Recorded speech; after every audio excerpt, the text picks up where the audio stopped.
Welcome to Shar's Stories, Stories to Renew Your Mind. This story is called Semi Christian. That was me.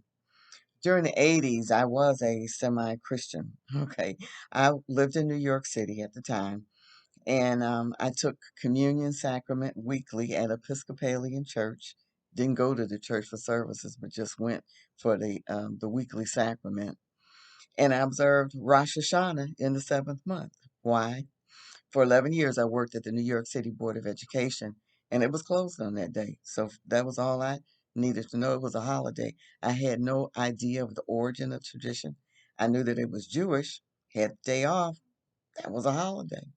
As a matter of fact, um, because the Jewish what you say, the number of employees there was great, that a lot of the Jewish holidays were days off. And I'm gonna tell you, I even had the nerve to get upset when the Jewish holiday would fall on a Saturday or Sunday and I already had that day off and wouldn't get a weekday off. But anyway, it never crossed my mind that there was anything wrong with Rosh Hashanah in the fall of the year. It was just another new year that a different culture celebrated. Didn't the Chinese have their own calendar and celebrate the new year at a different time? I was living in a city that was filled with many types of people.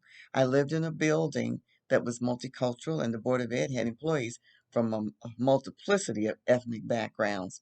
And as I look back, I developed an attitude that accepted most cultural differences and the rest I tolerated.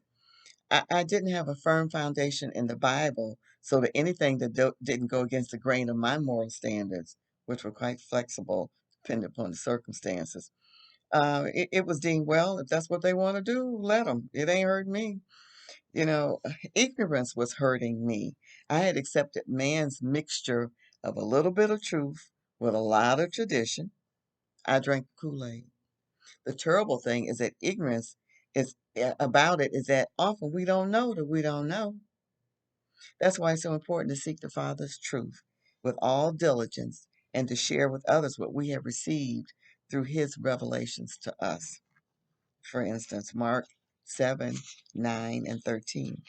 And he said unto them, full well you reject the commandments of God, that you may keep your own tradition, making the word of God of none effect through your tradition, which you have delivered, with many such like things ye do. So let's follow Father's word. And we got to read it to know it. Please remember to like and share. Thanks for being here.